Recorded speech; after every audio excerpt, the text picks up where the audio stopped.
Today, the mortgage broker's best interest duty bill has been released.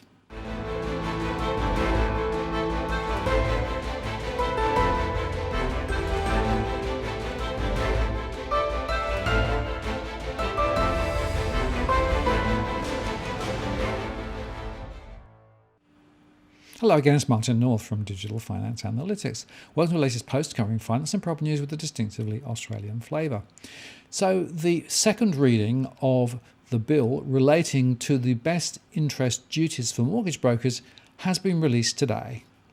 And this is going to take effect from 1 July 2020, and it will change the mortgage industry considerably. Now, I have for a couple of years been calling out the fact that many mortgage brokers do the right thing for customers, but many don't, because there is an inherent conflict of interest between the commissions they receive for the advice that they give and the outcomes for consumers. In fact, many consumers assumed that mortgage brokers were working in their interests when they may not. Now, this new law essentially changes that and re-emphasises the need for mortgage brokers to work on behalf of their clients and customers.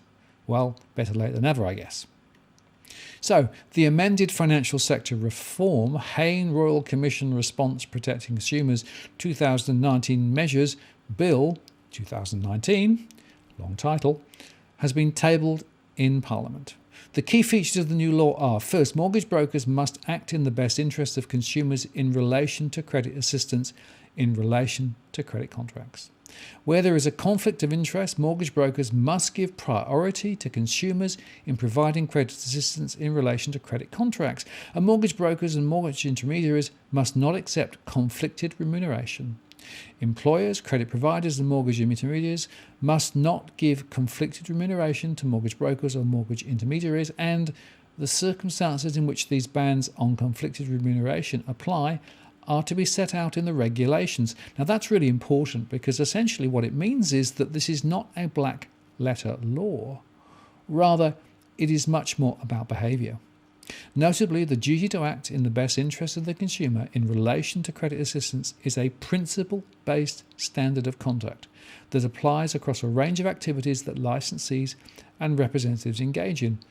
As such, what conduct satisfies the duty will depend on the individual circumstances in which credit assistance is provided to a consumer in relation to a credit contract. The duty does not prescribe conduct that will be taken to satisfy the duty in specific circumstances. Instead, it is the responsibility of mortgage brokers to ensure that their conduct meets the standard of acting in the best interest of consumers in the relevant circumstances.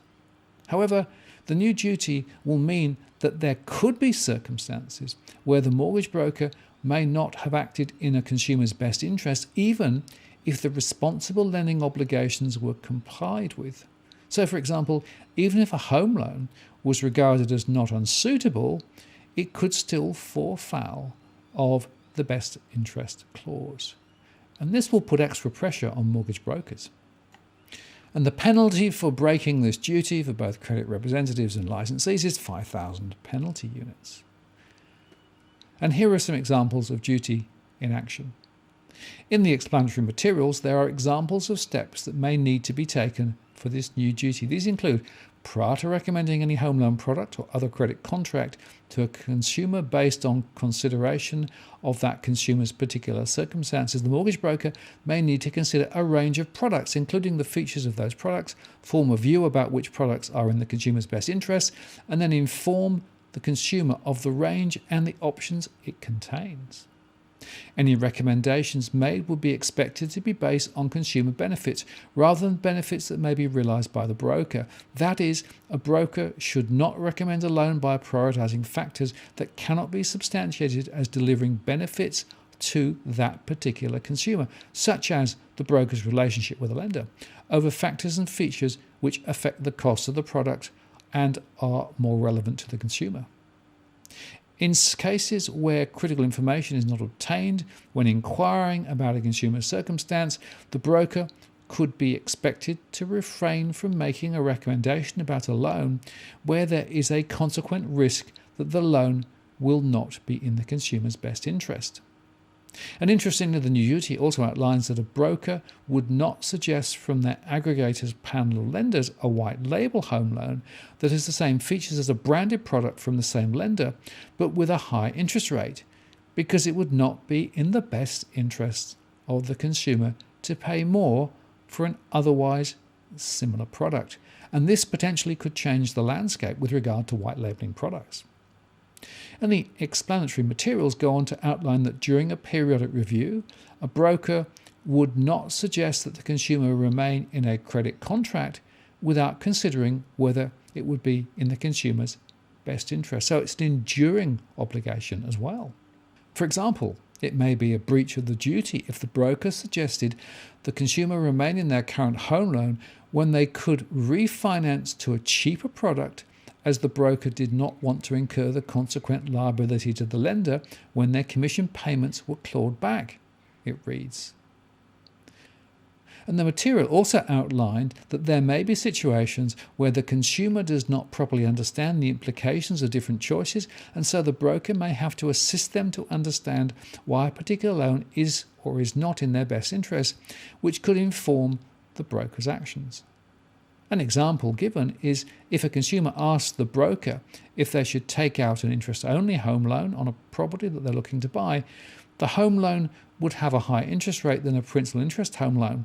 The broker helps the consumer to understand the difference in cost of the two home loans and other differences in the way in which they operate, including that the consumer will only build equity if the property value increases or they make additional repayments, and the implications of moving to higher repayments at the end of the interest-only period. Another example is if a consumer asks the broker if they should take out a home loan with an offset account, as they have heard this can help save the money. Even though the interest rate is slightly higher, the broker helps the consumer to understand what is in their best interest based on the difference between the higher interest rate and savings that consumers could reasonably expect through utilisation of an offset account. And the Treasurer Josh Frydenberg said at the reading this afternoon, the bill introduces a best interest duty for mortgage brokers that will ensure the consumer's interests are prioritised when a mortgage broker provides credit assistance as regulated by the National Consumer Credit Protection Act 2009. In practice, this will mean that, in accordance with Commissioner Haynes' recommendations, a duty will apply in relation to the provision of consumer credit assistance and not business lending. The government is also reforming mortgage broker remuneration, and the bill provides for a regulation-making power to this end. The regulation will require the value of upfront commissions to be linked to the amount drawn down by borrowers instead of the loan amount, ban campaign and volume-based commissions and payments, and cap soft dollar benefits. Further, the period over which commissions can be clawed back from aggregators and mortgage brokers will be limited to 2 years, and passing on this cost to consumers will be prohibited. And he went on to say, after careful consideration, the government decided to delay consideration of aspects of Commissioner Haynes' recommendations for mortgage brokers, namely moving to a borrower pays remuneration structure. We will be doing a review with the Council of Financial Regulators and the Australian Competition and Consumer Commission, the ACCC. That will be carried out in 3 years' time. So in conclusion, what we can say is that the responsibilities of mortgage brokers just got a whole lot bigger, that they're going to have to focus much more on the outcomes of customers and consumers, and where there is potential conflict between any remuneration, that will actually have to take second place. And because it's not in black letter law, because it's essentially behavioural based, it means that mortgage brokers are going to have to be on their watch. And I also think that many consumers will be more likely to trust mortgage brokers because mortgage brokers will be required to act on behalf of their customers. But of course, it's all down to practice. So begs a bunch of questions. For example, what record keeping will mortgage brokers be required to maintain to be able to prove that they met their best interest obligations? And the case law that will follow in due course will help to determine precisely the limits of scope around best interest. But nevertheless, my takeout is that this is a definite win for consumers, and it certainly puts mortgage brokers on notice. And it's worth recalling that half of mortgages today are originated via mortgage brokers, so this could have quite an impact on the overall mortgage industry. I have a feeling, by the way, that it may increase the mortgage underwriting time, and the length of time that mortgage brokers will take to have a conversation with their clients. So it'll be interesting to see how the economics of mortgage broking changes as a result. I'm Martin North from Digital Finance Analytics. Many thanks for watching, and I'll see you again next time.